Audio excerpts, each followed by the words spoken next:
জায়েদ খান অভিনীত সিনেমা সোনার চর। সোনার চর নিয়ে গোপন বার্তা দিলেন জায়েদ খান। এদিকে জায়েদ খানের সিনেমা নিয়ে মন্তব্য করলেন নায়িকা অপু বিশ্বাস। বন্ধুরা, পুরো খবরটি বিস্তারিত জানতে চ্যানেলটি সাবস্ক্রাইব করে ভিডিওটি না টেনে শেষ পর্যন্ত দেখতে থাকুন।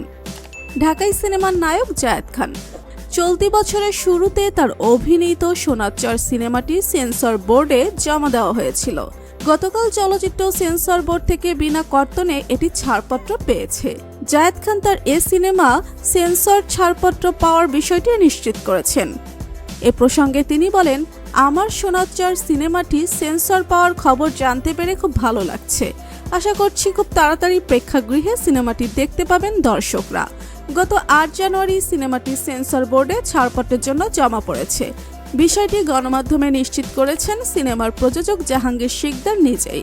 সোনার চর সিনেমা প্রসঙ্গে জায়েদ খান আরও বলেন, আমার ক্যারিয়ারে সবচেয়ে বেশি শ্রম দেওয়া সিনেমা সোনার চর। এই সিনেমায় আমি একজন মুক্তিযোদ্ধার চরিত্রে অভিনয় করেছি।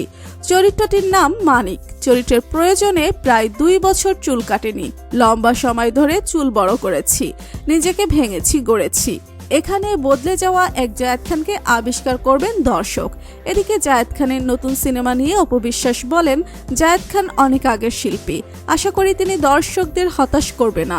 জায়েদ খানের এই সিনেমাটি দেখার জন্য অধীর আগ্রহে বসে আছি। সবার সাথে দেখা হবে সোনার চরের সাথে। তো প্রিয় দর্শক, নায়ক হিসেবে জায়েদ খানকে আপনার কেমন লাগে লিখে জানিয়ে দিন আমাদের কমেন্ট বক্সে। ভিডিওটি ভালো লাগলে একটি লাইক, কমেন্ট ও বন্ধুদের মাঝে শেয়ার করতে ভুলবেন না। আর আপনি যদি আমাদের চ্যানেলে নতুন হয়ে থাকেন তাহলে সাবস্ক্রাইব করে বেল আইকনটি বাজিয়ে দিন। ধন্যবাদ সবাইকে।